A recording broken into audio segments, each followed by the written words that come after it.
We have hard cider bottles all over the countryside, no deposit. That's why they're out there on the side of the road. Water bottle on the side of the road. Yeah. But we pay $100 and something an hour for our highway crews to pick up trash, which is disgusting. Let them fill potholes or clean out culverts. It's got to be changed, and it changes in Montpelier. I agree. And you know, depending on the amount of time you have in a session, when you're working on something and then you look into another topic, you end up having to divide your time up. So this is something that we said we don't have enough time to figure all this out and pass something this year, but it's definitely in the works.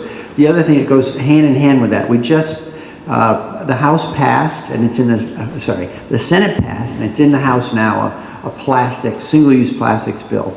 There are, you know, it says ban single-use plastic bags,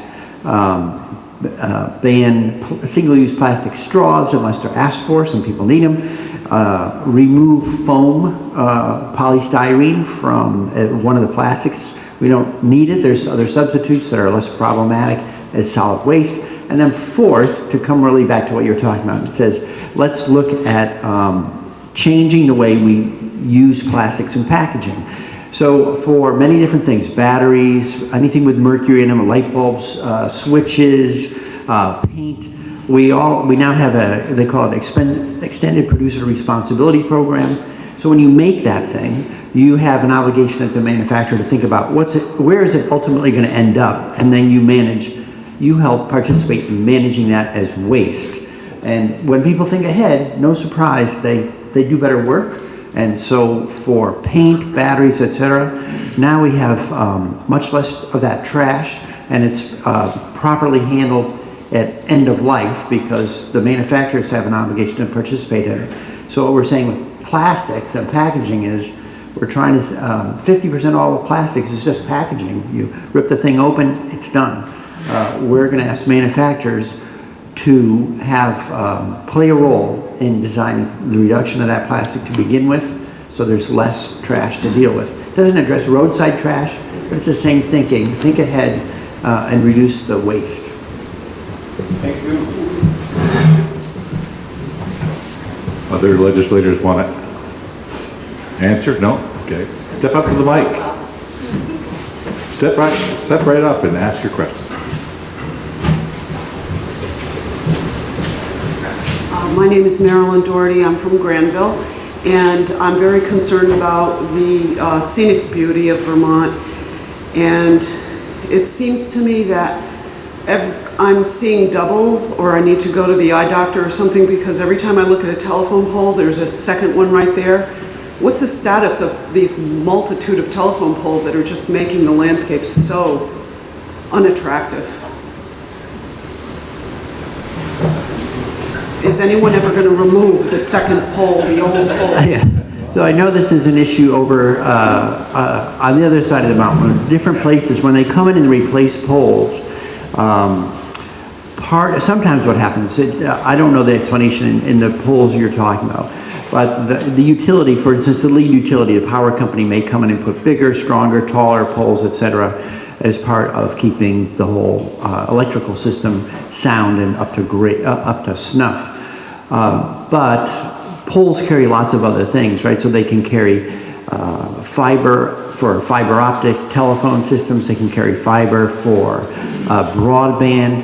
So you have multiple things hanging on many of the poles out there, not as well as plain old telephone service. Then part of what happens is the new pole goes in, the electrical stuff is on the new pole. Utilities may take quite a long time to move their service over to the new pole, so you end up with the old services still sort of stranded on the old pole, and the new service on the new pole. And we've been pushing to say you need to make a timely movement of all utilities to the new poles and remove the old ones. And it's been happening bit by bit, but it is surprisingly slow. And you're reminding me to talk to people on Department of Public Service. Maybe we need to set a clock. You know, once the new poles are in, you have X amount of time to move your material, all your services over. I think for the utilities, that are on the old pole, it's just an expense to move, and they'd rather stay put.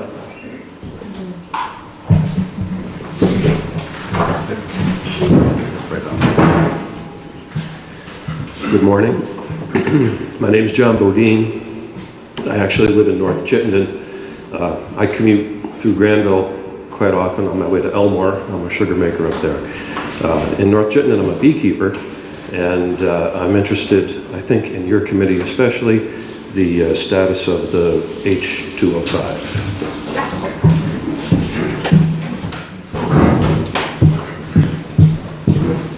Well, thank you for that question. H205 is a bill that is, depending on who you ask, is either a pollinator protection bill or a neonicotinoid ban bill. So neonicotinoids are pesticides that are the ones that are particularly problematic for bees. They've been shown to be part of one of the reasons that our bees are struggling, and the bill it will be on the House or the Senate floor this week. I believe it's on the calendar for Wednesday. So we passed it out of our committee last week, and it has gone through the Finance Committee because there are additional fees associated in the bill.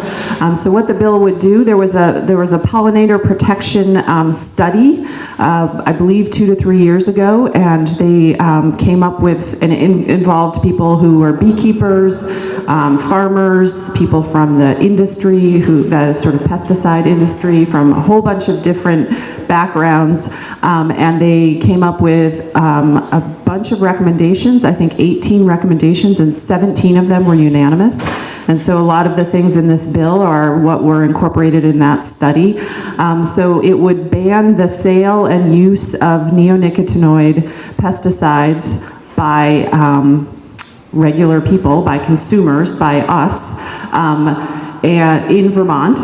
So these are things that people use in their gardens, on their tomatoes and their roses and things like that. And part of the reason that they started with consumer bans is because often consumers don't read the instructions, and we think more is better, so we use way more than we need.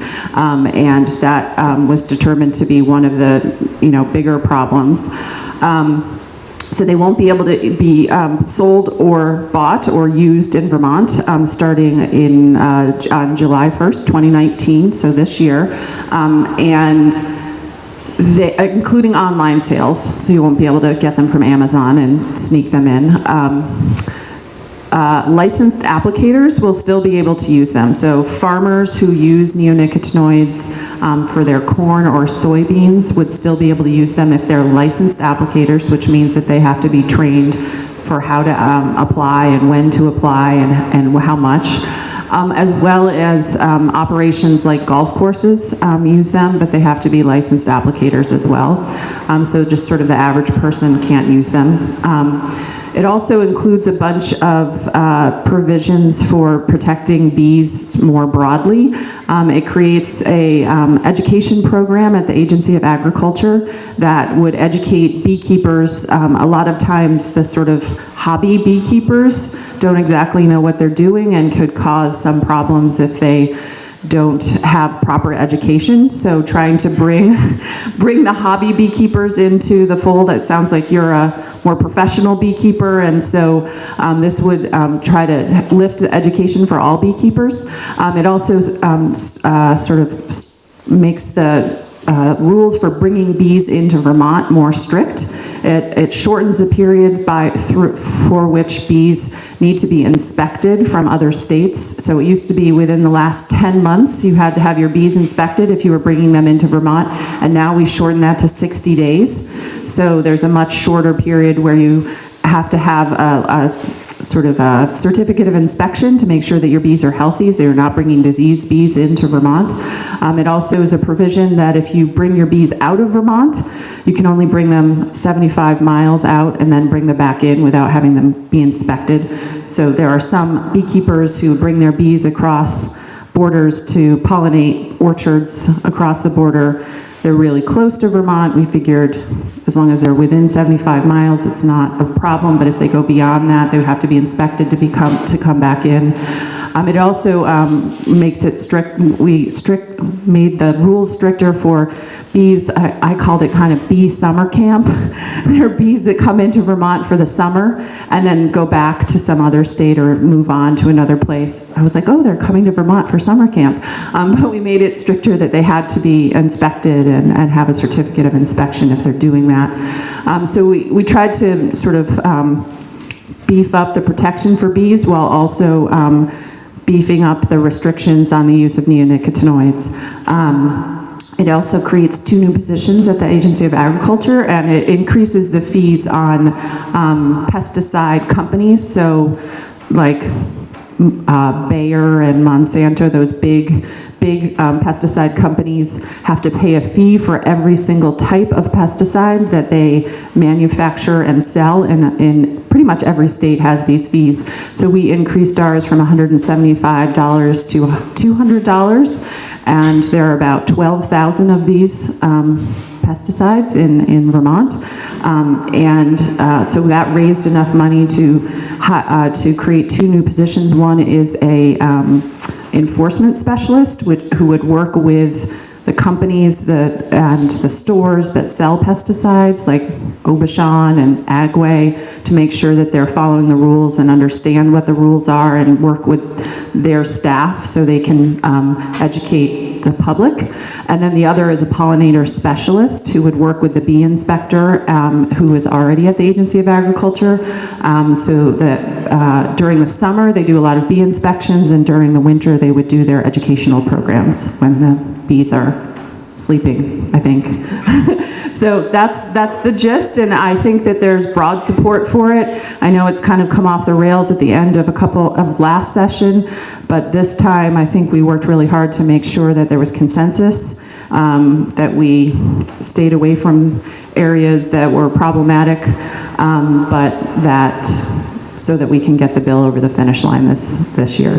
So, Thank you. Yeah. I just would add that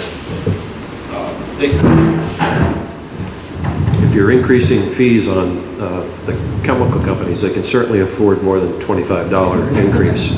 And if that would help to fund at least an additional inspector for Vermont, I have yet to have my bees inspected, and I've been here over 10 years. Wow. I've asked to have an inspector come and look. Well, let me talk to you. I'll get your name and your location. I'll make sure an inspector gets out to you. Just in case. Yeah, that'd be fine. And so I would support additional inspectors. There's other issues around insects in Vermont, and having one state entomologist inspector is not enough. Yeah, so we did talk about the fee and whether or not a $25 increase was sufficient. We looked at, I think we checked 20 other states to see what their fees were, and the $200 fee was pretty in the ballpark of what other states had. So I think that there was comfort in saying we're not the highest, we're not the lowest. We are higher than our neighbors, New Hampshire and Maine, which are often the states we look at. We are a lot lower than New York. New York is much higher, but often people don't want to compare our fees to New York fees. The bee inspector that is at the state right now is a full-time bee inspector, and then this would add another full-time pollinator who would also do inspections. They also hire 2 part-time sort of temporary inspectors during the summer. So they do try to create more bee inspectors. And I think that they focus on in the summer with bees coming into the state. But I will make sure that we get an inspector out just in case, you never know. Going okay, but I just thought it was odd. Yeah, no, that's a good point. And I think that they can't get to every hive for sure. And we also, the other thing is that there's an issue with beekeepers not registering their hives with the state, so we also increased the requirements for making sure that beekeepers were registering their apiaries. It used to be, what's the word?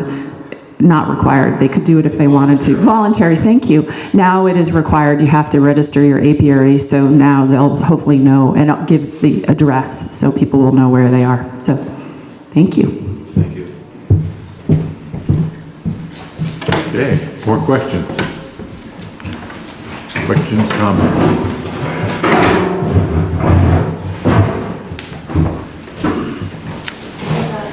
Tisha Wolf from Addison. I have a follow-up question, Senator Hardy, and that is on the licensed applicators.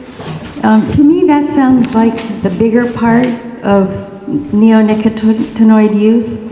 So I'm wondering, what do we know about how much difference, this is just on the topic of the neonicotinoids, how much are we actually making better by changing the rules for the smaller users, and what are we thinking going forward on the fact that there still are vast swaths of land using neonicotinoids? Yeah, thank you, Letitia, for that question. And I think that two things. The committee that looked at this, or the working group that looked at this, felt like the people who were the least likely to use the products with the correct dosage and everything were the people who were not trained, so the sort of average citizen. So that was the sort of low-hanging fruit of the people who potentially were using neonicotinoids.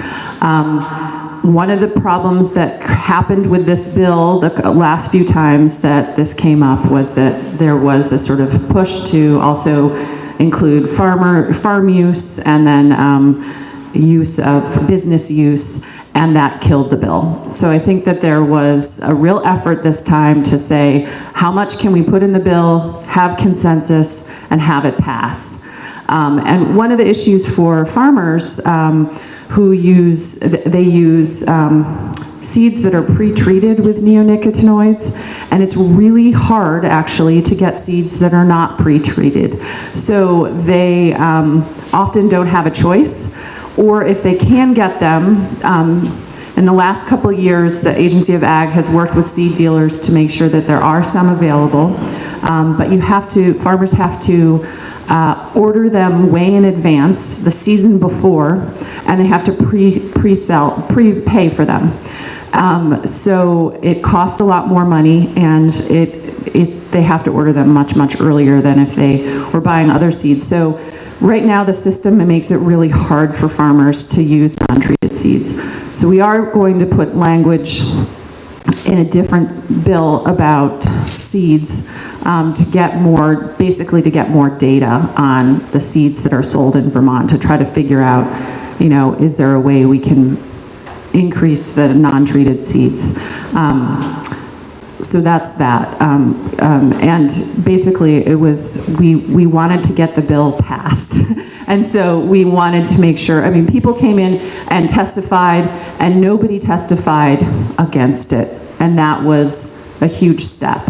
So I think we were trying to do all the low-hanging fruit that we can, create a better program for bees and beekeepers, and try to collect more data and create better options for farmers in the future, and then we'll take a look at it again in a year or two, is my assumption. So. And just to add that farmers don't want to use the neonicotinoids anyway, they'd love to have something that would replace it. I think the Vermont farmers especially are actively looking for some kind of method of whatever the neonicotinoids do for the seeds. So they're not all bad people out there. Oh yeah, yes, absolutely. The point was that they don't have a lot of choice right now, and that makes it hard for them. Yeah, there aren't choices. Heidi, did you want? Well, does anybody want to talk about pollinators out of respect? No, I was going to move to another insect. So was I.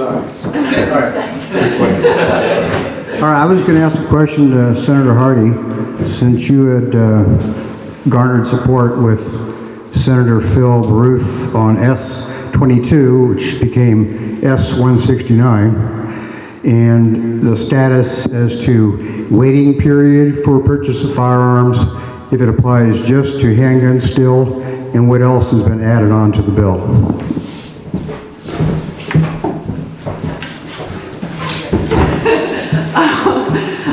So thank you for that question. So S-169 was a bill that passed the Senate pretty early on in the session, and it created a 24-hour waiting period for the purchase of handguns. It also created, wait, I'm trying to think. I think that, what else was it? Now I'm blanking completely, but I think that was it. And it is now over in the House. It is being considered by the House Judiciary Committee. The last I heard, they had not made any changes. It was still 24 hours just for handguns. So I don't believe there's been changes since it passed out of the Senate. I don't know what the prospects in the House are. So that would be maybe a question for the House member here.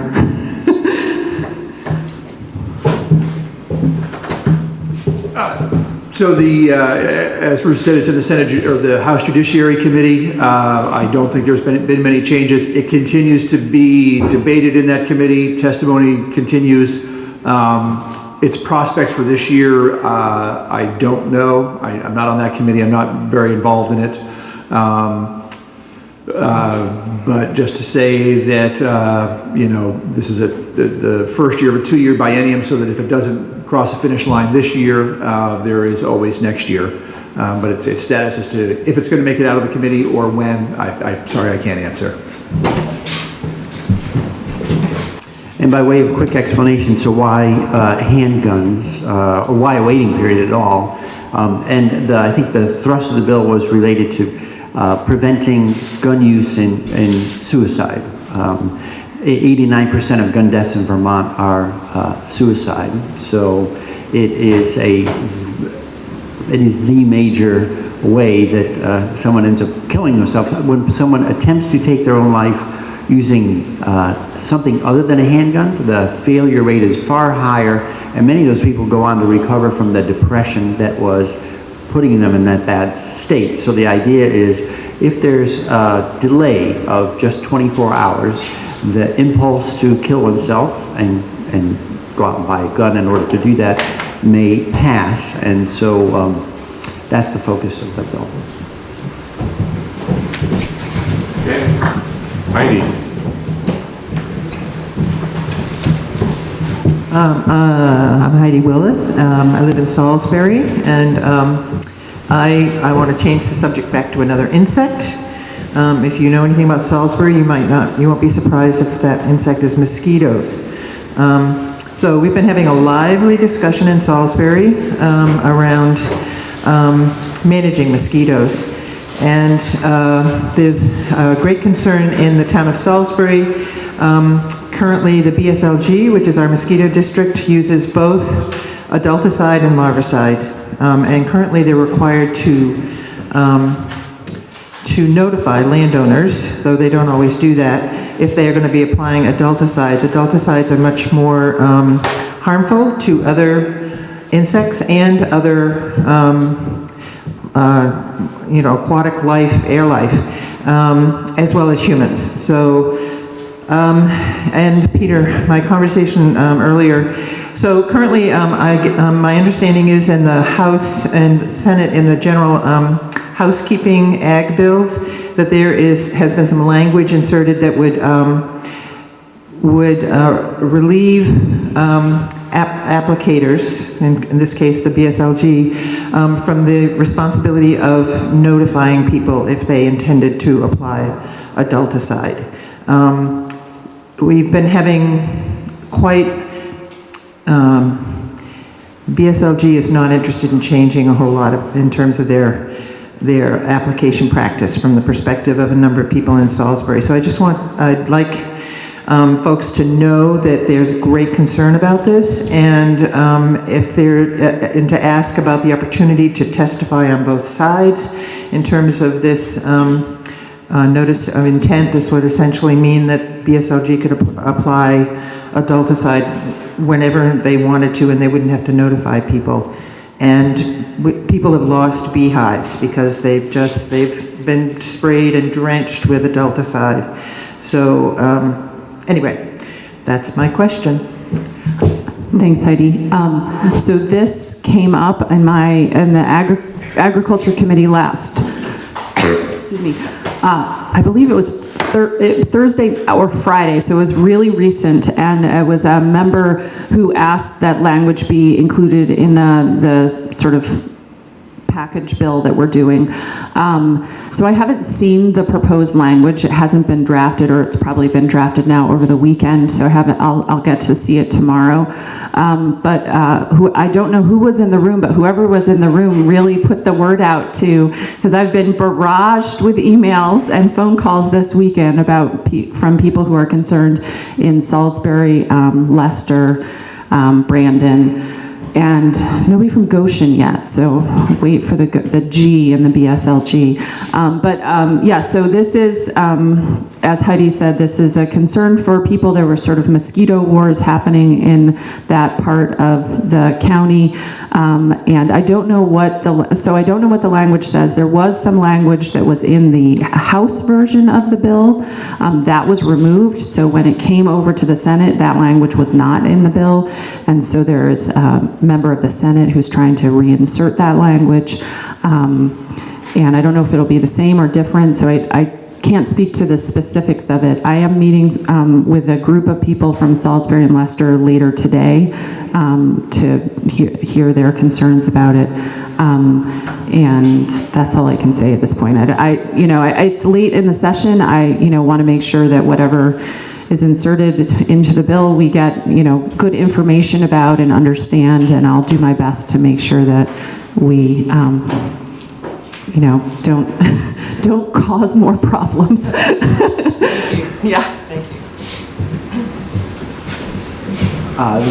It's a bit of an anomaly that mosquito district funding is tied to the agriculture agency at all. It has nothing to do with agriculture per se. This is use of poisons out on the broad landscape, including a lot of very sensitive habitat. So I know part of the reason it's there is it was personality driven. There was someone who took an interest, stepped up 30 years ago and said, I'll work on this issue.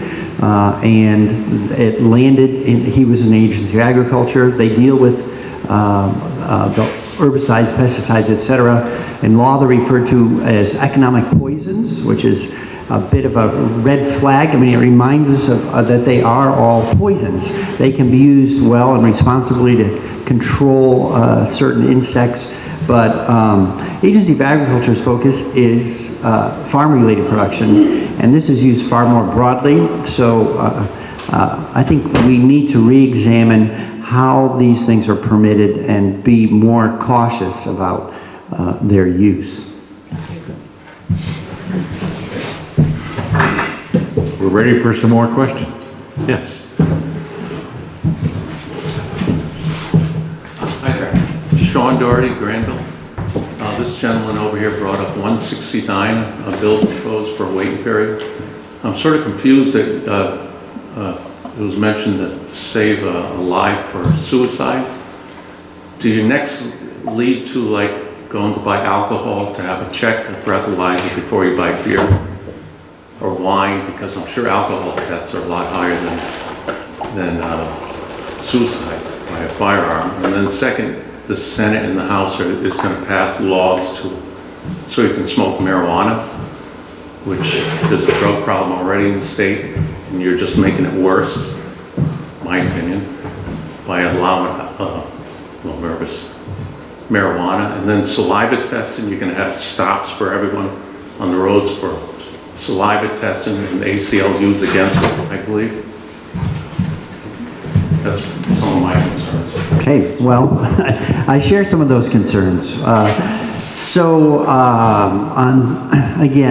a waiting period, it's an attempt to address really, Vermont has a relatively high suicide rate, and as I was saying, 89% of those deaths are by gun. So it's an attempt to address that a sad situation and see if we can do better.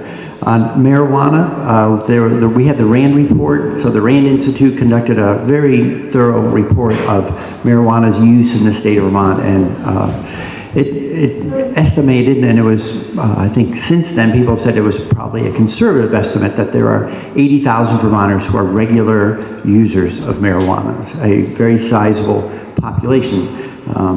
And so when you have a large segment of the entire state basically engaging in illegal activity, the thinking was we need to find another way of addressing it.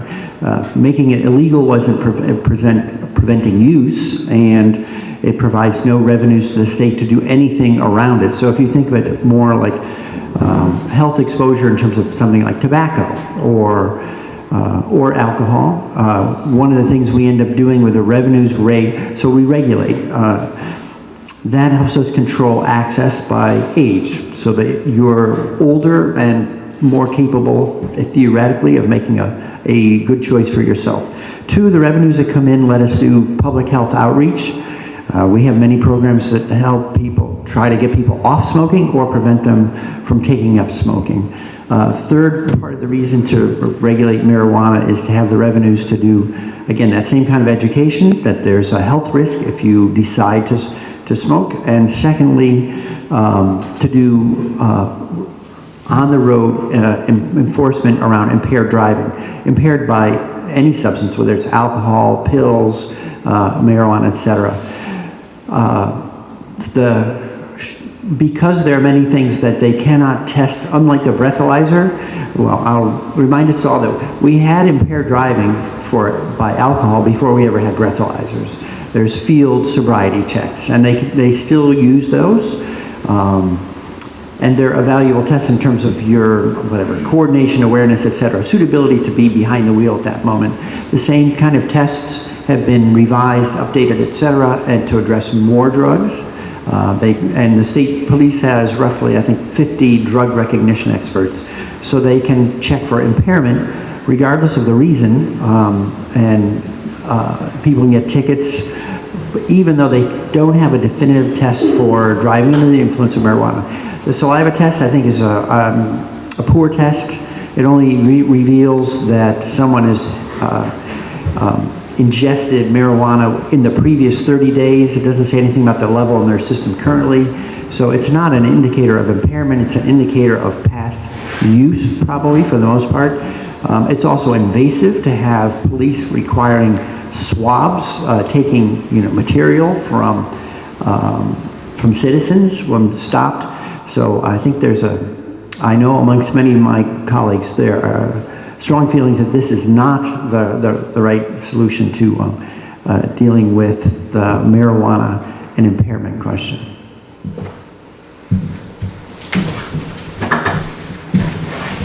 Chris, can I ask a question? Unusual that I do ask a question, but how does the waiting period for suicide by gun mesh with the legality of suicide in Vermont? Can you? Since we passed legislation that allows people to... Oh, I see. Thank you. I wasn't following the question. So you mean the physician-assisted suicide, Yeah. people, or some people call it, or end-of-life choices. So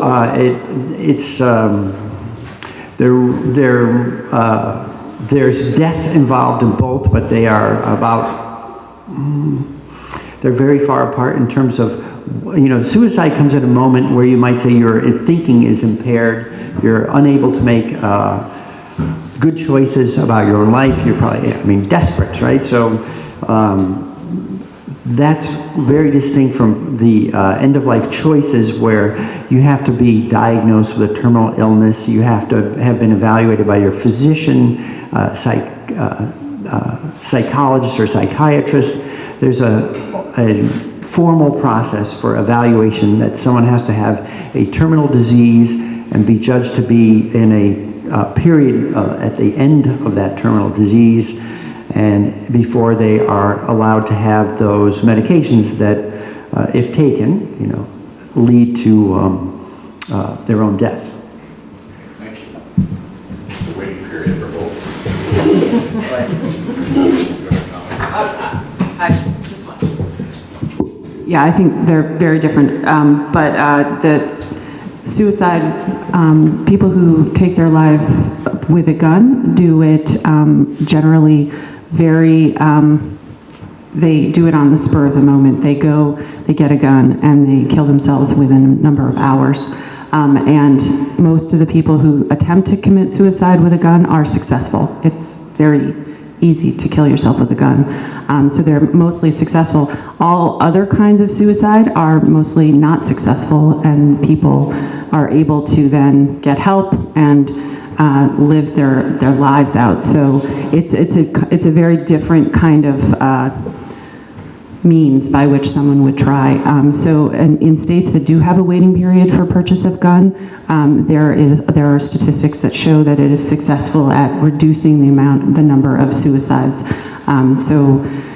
Generally in other states, they're at 72-hour waiting periods. So this would be a much shorter waiting period as proposed in S169. And there have been a number of prominent cases in Vermont, but there also are just everyday cases that happen where people get guns and commit suicide. So this was an attempt to try, no pun intended, it was it's an effort to try to reduce the number of people who are acting rashly and killing themselves. Pardon me? As it's currently written, it leaves out long guns. It's just handguns.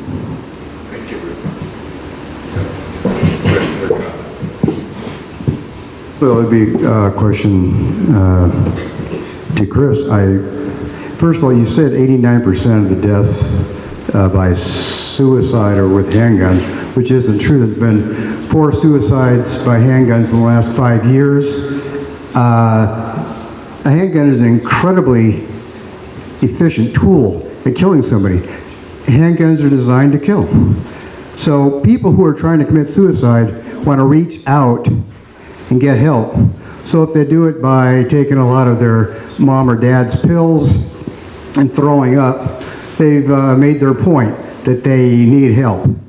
If they grab a handgun, yeah, 89% of the time, if they point it at their head, they're going to blow their head off. It's very efficient.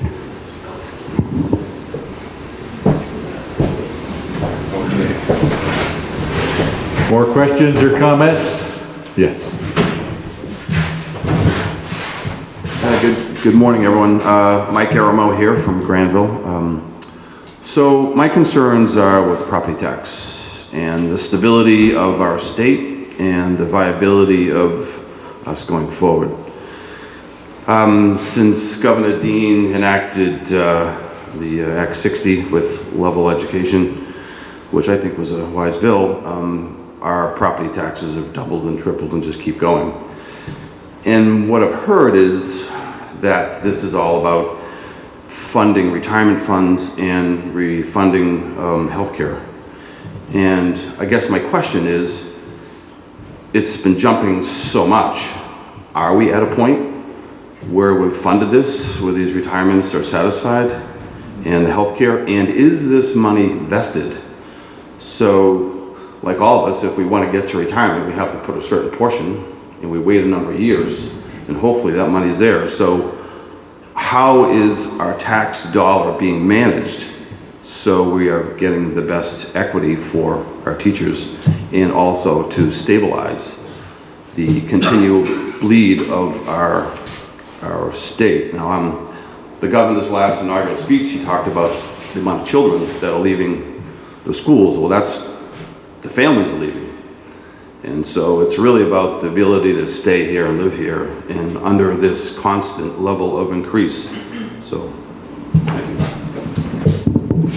I can address at least part of that. So I think what you're referring to in terms of the teacher retirement situation, so back in, actually under the Dean administration, there were some choices made in the mid-1990s to not put the state's portion of the investment into the teacher's retirement fund at that point, to just sort of delay putting that money into the teacher's retirement account. It was in the mid-90s when things were going well, and it's sort of, the idea was we'll use this money for something else now and we'll fill in that hole later. Well, that continued for, I believe, 10 to 15 years, and it was in the 2000, under the Douglas administration, where they finally realized this is completely unsustainable. We're not going to be able to pay the retirement to our teachers that they've been promised, so we need to start investing back into our teachers' retirement system because it was basically about to collapse. So each year since then, I think since 2009, 10, somewhere around there, we've been trying to fill that hole.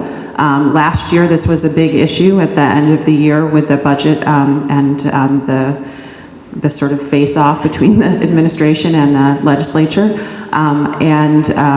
I think it's going to be an issue every year. I believe if we fill that hole, the projection is that we wouldn't catch up to where we need to be until 2038.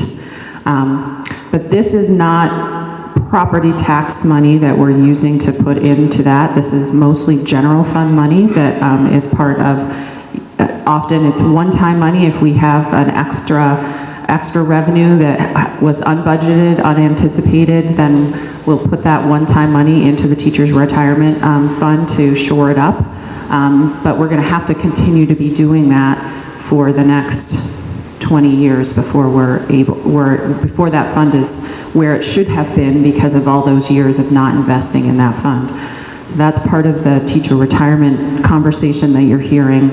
And unfortunately, it happened before any of us were in the legislature, and most people were in the legislature that are there now. In terms of the teacher healthcare situation, we have, last year, the legislature passed a provision that would have statewide teacher healthcare negotiations. So the healthcare for all the teachers in the state is now being negotiated at the state level. The rest of their contracts are being negotiated at the local level. So their salary, their work days, those kinds of provisions in their contract are local decisions, but the healthcare is being negotiated at the state level. Those negotiations just started on April 1st, so they're really in the preliminary stages, but I believe that they have to be completed by December so that the next year we'll have a statewide teacher healthcare contract. So all teachers throughout the state will have the same healthcare plan and cost, and the hope is, the theory is that it will save money because it will be a sort of statewide collective healthcare plan rather than individually negotiated at the local level. So that remains to be seen, but that's the goal, is to try to bring down the overall state healthcare costs for teacher contracts. There are attempts to try to move in that direction. In terms of school finance, just sort of broadly, we have a kind of a demographic crisis in Vermont where we have an aging population and fewer kids, so a lot of our school districts have declining populations, declining enrollments. Act 46 was an act that was put into law a few years ago, and we're sort of at the end stages of that, to merge school districts and hope that those merged school districts are able to find economies of scale and to be able to make decisions at the local level that will save taxpayers money, and also provide a better, more equitable education for our kids, which is really my personal priority, and hoping that that will also reduce the costs as we see fewer and fewer kids. That act hasn't been fully played out yet. Not all the districts have, merged, and so I think we're going to start to. So I think there have been a lot of attempts. We also passed last year, so I can't take credit, but Chris and Peter were there, an attempt at really overhauling how we pay for special education and how we deliver special education to our students. We had some of the highest special education costs in the country, and part of it was identified as to the way that we incentivize and pay for those services. So we're the Act 177, I believe it was. Is that what it is, Peter? 173, okay. Act 173 revamped how we both provide and pay for special education services. That will be phased in over the next 5 years, so we'll again see that benefits of those for a long time. It takes quite a long time to implement a law change throughout hundreds of schools in the state. So I think that the legislature's been really proactive in trying to address some of those concerns and trying to, react to the fact that we have fewer kids and fewer, but still increasing costs at the local level. So I'm hoping that we'll see some benefits over the next 5 years, and that it's kind of a continuing process as we do it. But I appreciate your question. Is the investments that are put in place, are those invested? I guess that was part of my question too. Now, in other words, we're not just working from dollar to dollar, are the teachers' retirement fund actually invested somewhere where it's gaining? You mean the actual funds, the cash, are they invested? Yeah. So our state treasurer invests all of our different funds, including the state teachers fund, and I believe she does so based on the parameters that the legislature has set for her to do. But I'm going to defer to Chris if you know more about that. So, but there are requirements for how she invests it to make sure that it's invested in a way that doesn't have too much risk, but that also grows the fund appropriately. I would say yes, exactly. The treasurer has, it's the closest we can come to lockboxing something in the legislature. It's passed over, the treasurer manages the funds, it's very controlled, sort of in and out, so that no one is tempted to, no one's able to sort of reach into the kitty and say, well, we're going to borrow the money out of there, something unrelated. Part of the problem that Ruth was describing was for 15 years we used estimated average rates of return for that fund that were far above what the market was actually producing. So just like compounding interest, we were basically getting a compounding liability. We were putting in too little, the liability was growing faster than the underlying funds. So then as we were putting in funds, too large a percentage of the money is going in, we're actually being paid out in immediate benefits as opposed to being invested and growing the fund to meet future obligations. Yeah, that was part of my concern, is if there was ever enough to actually stay ahead of that, and then it's invested in the right place. It sounds like it wasn't. Right, it was not, and that's why we have to have these additional investments every year from now to 2038 to get back to even. It's like just like compounded interest, the same compounded liability, same power, and it's a very hard gap to close. Yeah, so we're at a negative. Yeah. Right. Yeah. I just wanted to add one quick comment about demographics. You used the word that kids were fleeing our schools, but the fact is it's more an issue of those kids just simply don't exist. Young families today simply have far fewer kids than they did back when I was a kid growing up in Vermont. And I think it's probably fair to say we have fewer young families moving to Vermont, and I think that has much more to do with, one, personal taste as a father of several millennials, but also in this era of poor job security, you generally move to an area where you not only have a job, but you can find a backup job in the same area before you're going to invest there. Thank you, Peter. Questions on the same topic or anything new?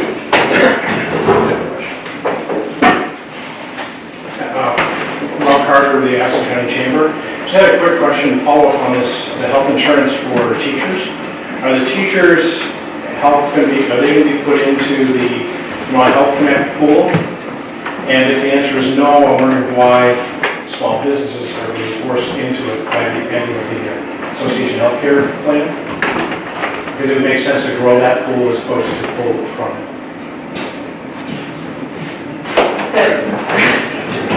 The teacher negotiations are, the teacher health insurance plans are through the Vermont Education Health Insurance VHI, it's Vermont Education Health Insurance Higher Initiative. No, it's health education. Vermont Health Education Healthcare Initiative is VHI. So the VHI creates the plans for our state teachers. And I don't believe that is expected to change in the negotiations. It's just a matter of what those plans would include and sort of what level they would be at. Is that, do you have a different understanding? It's important to note that the teachers, much like state employees, they're self-insured. So they have a large enough base that they're able to be self-insured where their premiums go into a pool and they're paid out of that pool.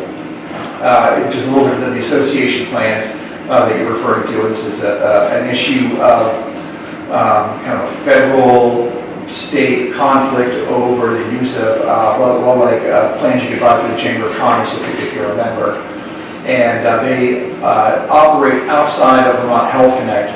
And the real concern here is that as you pull various groups, especially healthy groups, out of Vermont Health Connect, that those of us like me who have to go to the health care market, it's a older, perhaps less healthy pool, so premiums are up, and so we need more people in the Health Connect pool to keep premiums stable and lower.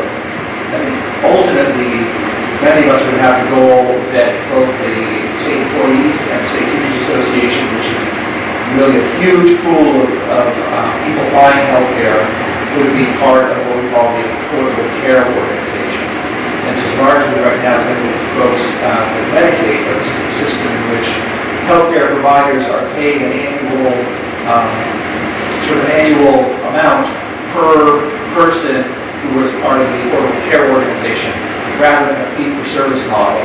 And this really seems to be the system that has the greatest potential to save this state a lot of money in terms of healthcare increases. And as far as I'm concerned, that's the best solution going forward.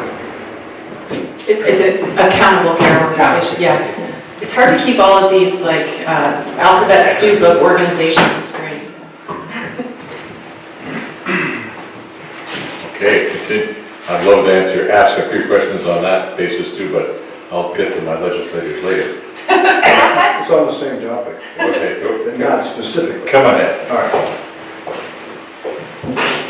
Unemployment in the state's 2.5%. You can't get people, people could quit their job and move to another one. It's going to take a while for the wages to start increasing. But my wife and I moved here 2 decades ago. And the population is 222,000. Now it's 226,000. Those in the medical field would call that flatlining. Statistically, we're dead.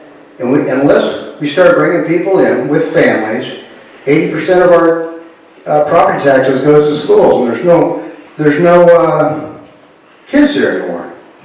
People are being drawn in. So the question, Governor Scott's giving $10,000 to draw people in, and I just was wondering if anybody in the legislature would like to weigh in on that as to whether or not you think that's viable. I mean, myself personally, you got to bring big business in with benefits to attract people in with their kids to get the schools viable again.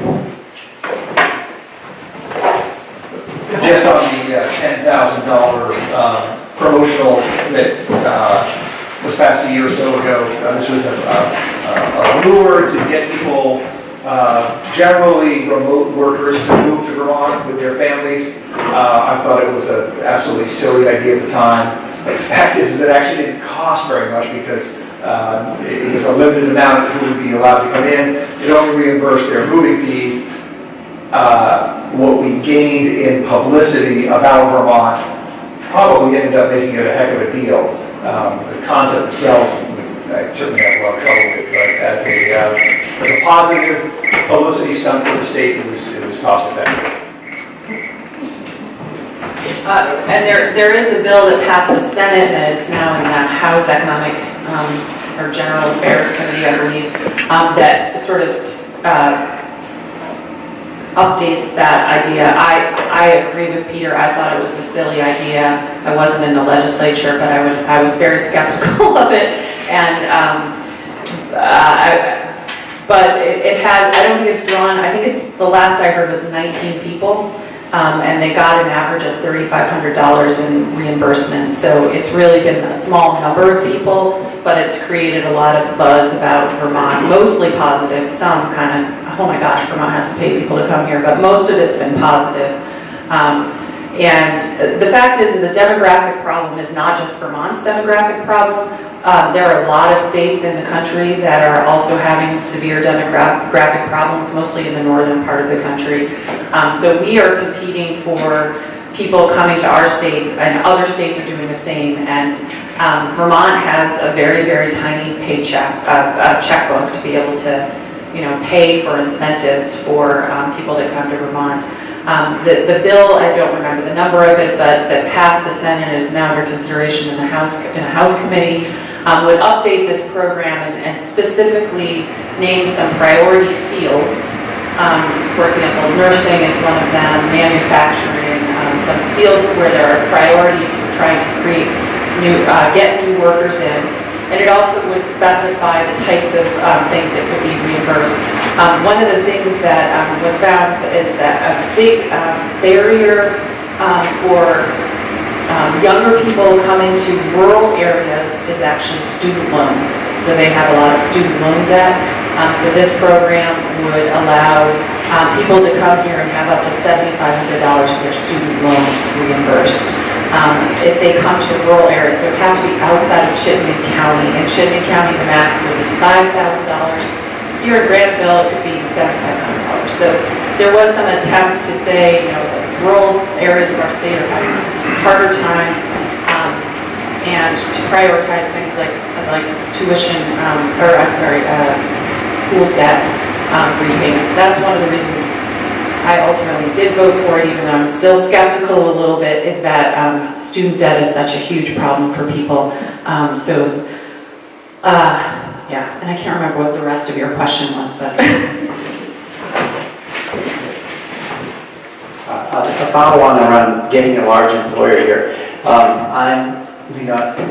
We hold that out from time to time. It's a hope that something would come through, but I served on the Vermont Economic Progress Council that gives those awards to help businesses grow in Vermont or come and expand in Vermont. And we have, as I was saying before, I think I may have said this to you over in where were we? Shoreham. Vermont has the smallest checkbook in order to write subsidy or enticing payments to help bring a business in or get it to grow. So we get outcompeted by almost every other state in terms of will someone see that as a sufficient carrot in order to say, I'm going to relocate to Vermont or I'm going to expand here. The other thing is when we end up competing for businesses that are looking for subsidies, there's no guarantee they stay, and I think the fact that a business will move for money once suggests to me that, proves that although they may well move for money again. So I think the strongest, steadiest growth we've seen in Vermont business has been smaller startups that then grow in state. So we can all make a list, from Ben & Jerry's to Dealer.com. I'm going to run out of things to make. All the cider businesses in Middlebury, breweries, et cetera, et cetera, et cetera. So there are many small businesses that end up growing, and they have people who are just part of the community and more connected here. They're not necessarily looking for an incentive check in order to start a business here and stay here. So when I also have to get the strongest areas of performance in the state's economy, most of them have been. For instance, the fastest growth in manufacturing jobs is in the food sector. And if I look back at Farm to Plate, which has been all about growing our farm and food sector in the last decade, we just reauthorized it for another 10 years. Some of the statistics for what we saw in the first 8 years of it were 842 new businesses, 7,700 jobs, $2.6 billion in terms of overall economic growth in that sector.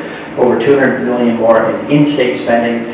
So that is almost all based in local startups getting bigger and sort of growing a business that's very well integrated into sort of the nature of playing Vermont's strengths. So high quality, good connection to food, land, and sort of that healthy living brand that Vermont has spent years developing.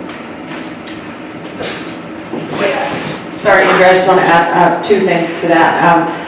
In terms of, in addition to student loan debt being a barrier for younger people coming to rural areas, another thing that we've seen and we've heard from employers here in Vermont, and I believe the Addison County Chamber of Commerce and the Regional Economic Development Organization did some work on this, is that the lack of childcare. There are a lot of people who want to work and can't find childcare. So we are working on a bill that's now in the Senate. It passed the House and is now in the Senate Health and Welfare Committee that would increase subsidies for childcare for families who need childcare, and also would increase scholarships and tuition reimbursement for people who work in childcare. So early childhood education is a huge there's a shortage and there's a barrier for people who want to work who have young children, and those are the people we want here in our state, people with young children, and if they can't find childcare, they're not going to stay here and work here in any kind of job. And the other thing that I believe is related is paid family leave, the ability for families who either are having young children or have to care for an older relative or somebody who's sick in their family, to be able to have leave from their job and have it paid for so that they can maintain their income, maintain their job, but take care of their family at the same time. So just wanted to add those as part of the sort of broader economic development and workforce development issues. So go ahead, Andrew. Yes, Andrew Pizzullo from Newbury. A good day's pay for a good day's work has always attracted me. Seems like it would attract other working people. What's the status of the minimum wage bill? When are we going to get a raise? So the minimum wage bill passed the Senate quite a while ago, I believe at the end of February. I heard that just Friday it passed out of the House General Affairs Committee, and I believe it will go to Finance or Approps after that. So it did make it passed the first committee hurdle in the House, and we'll move on. So maybe Peter can speak to that more. So again, it's not an issue that I've been intimately involved with by serving on the Education Committee. But what I do know is that one of the hiccups, and this has been a hiccup previously, is that raising the minimum wage also raises the minimum wage on a lot of people who are publicly funded, and that turns out to cost people money in their taxes. So you think about healthcare workers who are funded by Medicaid, some of our support staff in our schools, state employees who are at the lower end of the pay scale.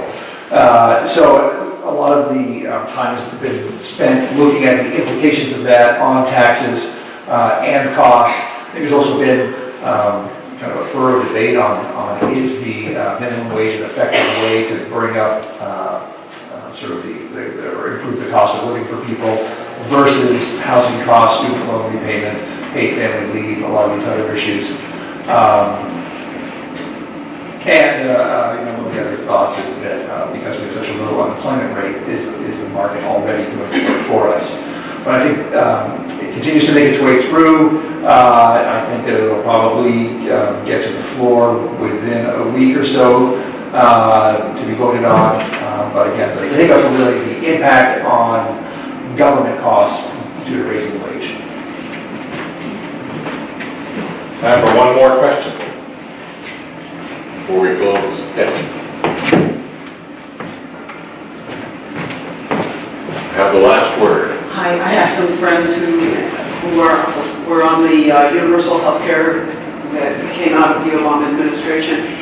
And even though they had a fairly lowish wage, they still had this huge deductible, and they ended up having to pay like $6,000 up front for some minor surgery. Now, if Vermont goes single payer, will that remedy that problem for the kind of middle earner that ends up with this huge deductible before they can even have, say, a so-called elective surgery that's really necessary?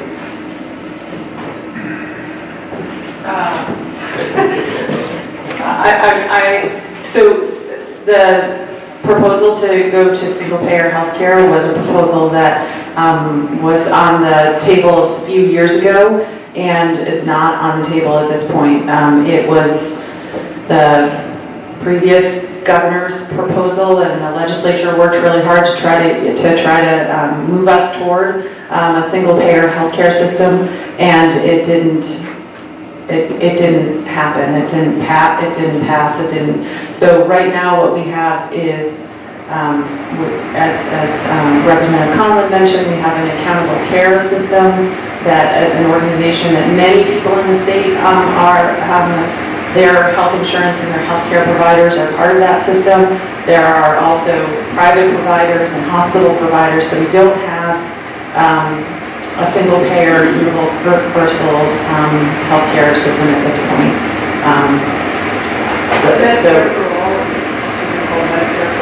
Medicare for All is a sort of moniker of a plan at the federal level. So you probably heard Senator Sanders talk about that and others, and that is a provision or a proposal that would take the Medicare program, which is the health insurance program for senior citizens that they get through the federal government, and try to broaden that out so more people would be able to benefit from that kind of health insurance plan. So that's a federal proposal. There are proposals for universal primary care, which is, and that could be a state or a federal proposal, which would have all of us have a single payer just for our primary care, which is, go to the doctor for a health checkup, but not have heart surgery. So the sort of preventative, basic primary care, the first care that you get, but not for the extended care. And that's a proposal, and there is a bill in the House. It's still in committee on the wall in the healthcare committee. So there are a lot of proposals out there, but a lot of what my understanding our healthcare committees have been doing is trying to patch holes that have been created by decisions at the federal level that have been undermining the Affordable Care Act. So really trying to make sure that our system here in Vermont is as sustainable as possible, despite the things that are happening at the federal level to undermine healthcare programs there.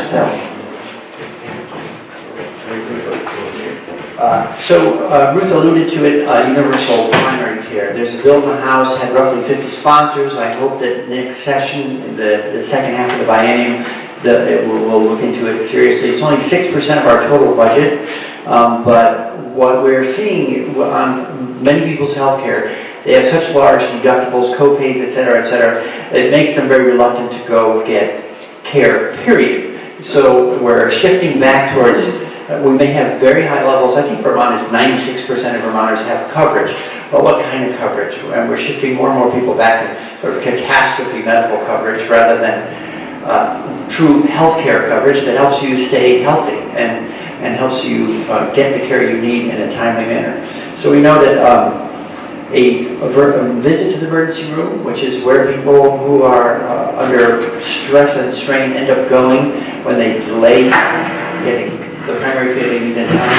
An ER visit is 10 times the cost of a primary care visit. So it's much more cost effective to get people into primary care sooner. It's only 6% of our budget. That could cover all primary care, so it would also address substance abuse programs and mental health programs as well. It's a small, manageable piece. The thing I remind myself is back in the 80s, when Madeline Kuhn was governor, we started Dr. Dinosaur. So we've had universal care for children for many decades now. We've managed it well. It's been a great benefit to society broadly. It's so much a part of the fabric that we forget that we figured that out. So we know how to run a universal system, not the entire healthcare system, but when we target and segment, and I would love to see us step up on universal primary care. I think we could manage that modest piece, again, 6% of all healthcare spending. Really short. So one bill, the bill that I introduced and I believe is going to make it through the finish line as part of the larger budget bill, the big bill, is an expansion of dental care for low-income people in Vermont.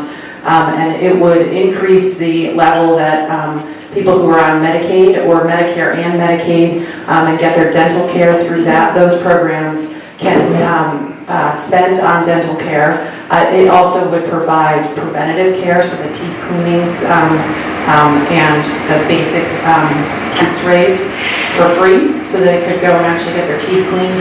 Because what happens now is that people don't get their teeth cleaned, they can't afford to go to the dentist, and then they get an abscess tooth and it infects, and the only thing they can do is get it pulled out, because that's all the money they have. So this bill would hopefully provide more preventative care and the ability for Vermonters with modest incomes to be able to get really important dental care. It's something that often gets ignored.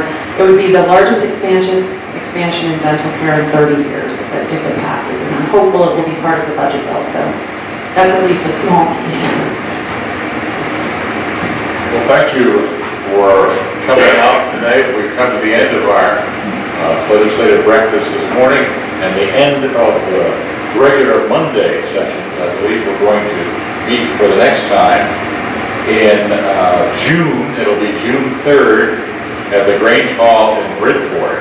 So we're going to give the legislators a little break at this point in the year, as we do each year, so they can pass the budget and come back to us, hopefully completely finished by June 3rd, and give us a report on what it is they did. So thank you again for attending today. Our program is brought to you each week during the legislative session by the Bridport Grange and the Addison County Farm Bureau. And we especially thank Ruth and Chris and Peter for showing up over this side of the mountain to really give us an update and information about how things are going in Montpelier. Thank you, and don't forget the donation jar tonight. Thank you.